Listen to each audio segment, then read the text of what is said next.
নমস্কার বন্ধুরা, Indian choice কিচেনে তোমাদের স্বাগত জানাই। আজকে আমি শঙ্কর মাছের অন্যরকম একটা রেসিপি নিয়ে তোমাদের চলে এসেছি। এই রান্নাটা এরম ভাবে করে খেলে মাংস ছেড়ে সবাই চেটে পুটে এইটাই খাবে। যদিও এই মাছটা মাংসের মতনই খেতে। প্রথমে দেখতেই পাচ্ছ আমি শঙ্কর মাছ নিয়ে নিয়েছি। এর মধ্যে হলুদ, নুন আর একটু সর্ষের তেল,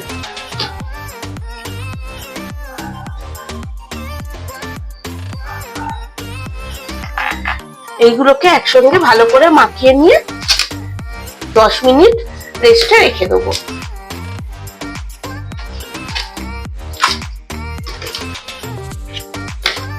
এই মাছের যে হাড়টা থাকে সেইটাও খুব সুন্দর কচকচে খেতে হয়। এর আগে আমার চ্যানেলে তোমরা দেখেছো শঙ্কর মাছের রেসিপি, আর এই রেসিপিটা একটু অন্যরকম। এরকম ভাবে করে খেয়ে দেখতে পারো, দেখবে মাংস ফেলে দিয়ে এইটাকে চেটে পুটে খাবে। আর এইটা করার জন্য মাছটাকে একটু বড় বড় এরকম কোয়া কোয়া করে কেটে দিতে হয়। ভালো করে মশলাটাকে মাখিয়ে নিচ্ছি।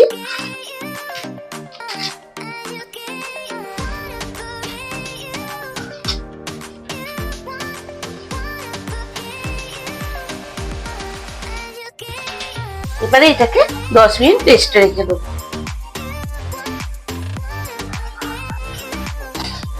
দুটো পেঁয়াজ নিয়ে নিয়েছি। পেঁয়াজগুলো খোসা ছাড়িয়ে হাফ করে কেটে মুখগুলো এরম বাদ দিয়ে এরম ভাবে চৌকো চৌকো করে কেটে নেবো।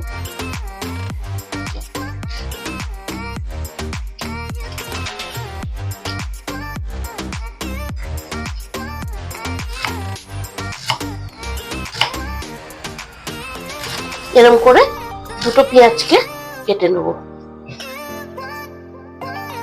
টমেটো নিয়ে নিয়েছি, টমেটোটাকেও মাঝখান দিয়ে কেটে মুখটাকে বাদ দিয়ে দেবো, ওটার গাছটাকে।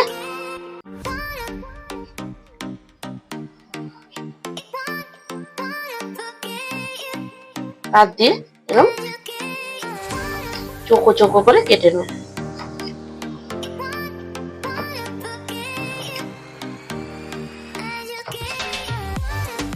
গ্যাসে কড়াই বসিয়ে দিয়েছি। কড়াইতে সর্ষের তেল দিয়ে দেবো। এই রান্নাটা আমি সর্ষের তেলে করবো, কারণ সর্ষের তেলে এই রান্নাটা ভালো হয়। তেলটা গরম হয়ে গেছে। তেলের মধ্যে অল্প করে নুন ছড়িয়ে দেবো, দিয়ে ভালো করে গুলিয়ে নিয়ে এবারে মাছগুলোকে ভেজে নেবো।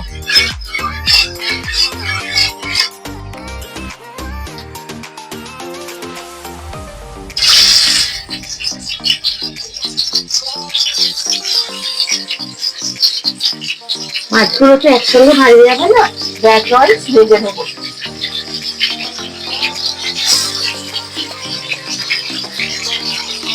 মাছগুলো ভাজা হয়ে গেছে, এবারে তুলে নেব।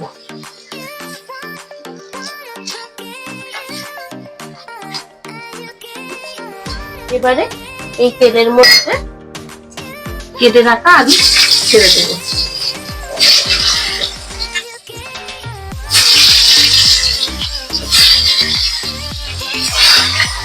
আলুগুলোকে এবারে ভেজে নেবো ভালো করে।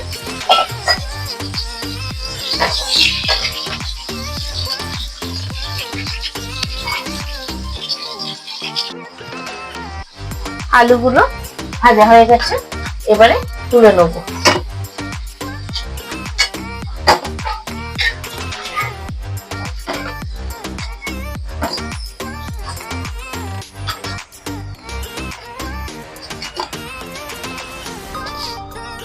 এবারে এই তেলের মধ্যে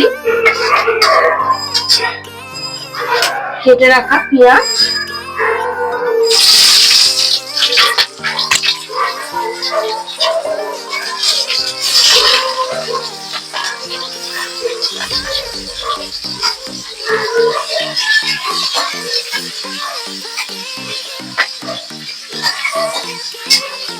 পেঁয়াজগুলো দিয়ে একটু নাড়াচাড়া করে টমেটোটাও দিয়ে দেবো। আর আমি এখানে 4টে শুকনো লঙ্কা নিয়ে নিয়েছি আর 3টে কাঁচা লঙ্কা নিয়ে নিয়েছি। হালকা দিয়ে পছন্দ মতো নেড়ে এইগুলোকে সব একসঙ্গে ভেজে নেব। এবারে পেঁয়াজটা ভাজা হয়ে গেছে, এবং বেশি ভাজবো না, হালকা গোল্ডেন কালার করে ভেজে নেব। ভেজে নিয়ে এই মশলাটাকে তুলে নেব একটা জায়গায়।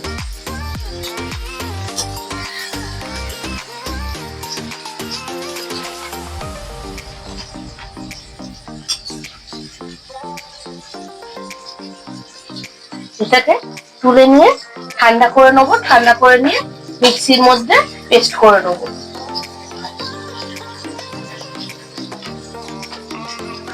পেঁয়াজ লঙ্কা টমেটোটাকে তুলে নিয়ে এই তেলের মধ্যে আর একটু তেল দিয়ে দেবো। তেলের মধ্যে একটা তেজপাতা ফোড়ন দিয়ে দেবো আর একটু জিরে ফোড়ন দিয়ে দেবো।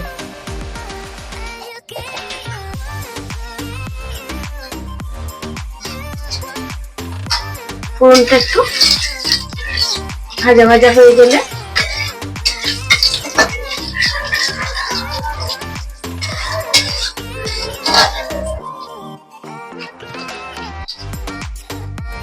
রসুন বাটা দিয়ে দেবো। প্রথমে রসুন বাটাটাকে একটু নাড়াচাড়া করে নেব।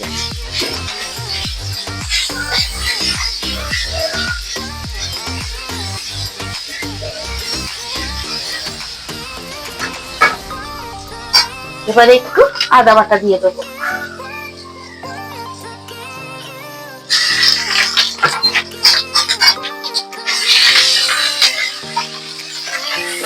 তেলের মধ্যে একটু অল্প জল দিয়ে দেবো।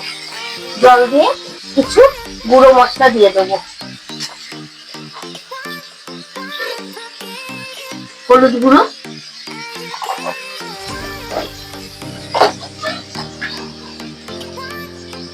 জিরে গুঁড়ো,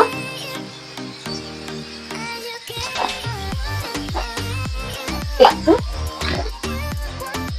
ধনে গুঁড়ো,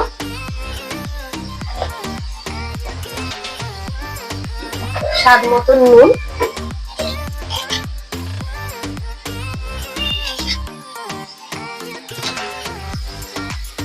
কালারের জন্য কাশ্মীরি লঙ্কার গুঁড়ো, এগুলো দিয়ে ভালো করে কষিয়ে নেব।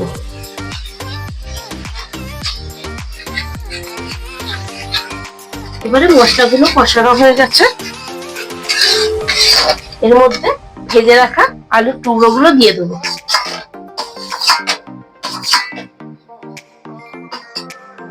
এই আলুর সঙ্গে আর একটু কষিয়ে নেব।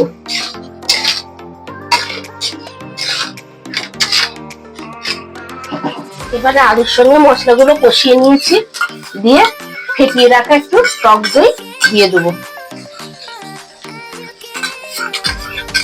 আর দইটা দেওয়ার আগে গ্যাসের ফ্লেমটা অবশ্যই সিমে করে দিতে হবে।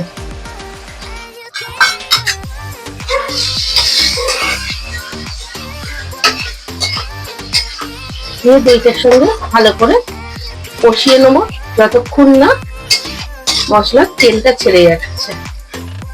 এবারে ভেজে রাখা পেঁয়াজ টমেটো লঙ্কা পেস্ট করেছিলাম, পেস্টটা দিয়ে দেবো।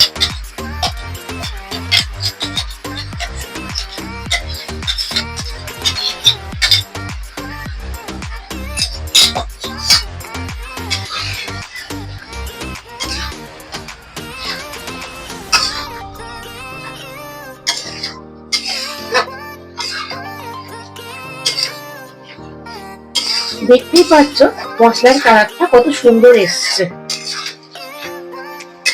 এবারে এটা দিয়ে একটু কষিয়ে নেব।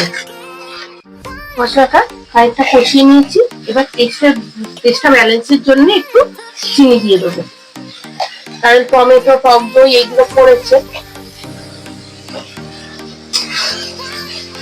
দিয়ে আর একটু ভালো করে কষিয়ে দেবো।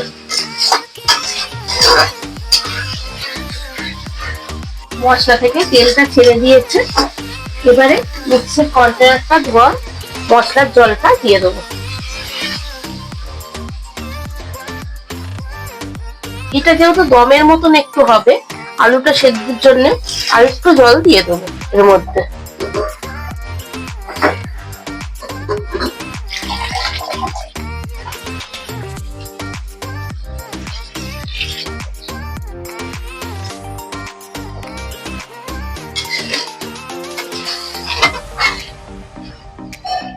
এবার এটা আলুটা সেদ্ধ হওয়া অব্দি ফুটিয়ে নেব।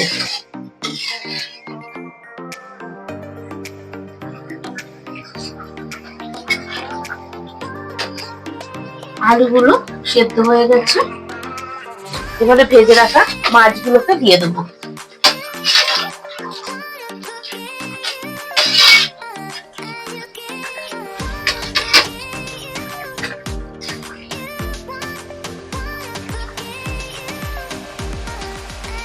মাছগুলো দিয়ে 2 থেকে 3 মিনিট ফুটিয়ে নেব।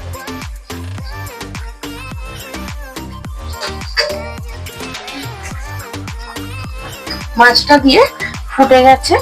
এবারে এর মধ্যে একটু গরম মশলা দিয়ে দেবো। দিয়ে গরম মশলাটা দিয়ে ভালো করে নাড়াচাড়া করে নেবো।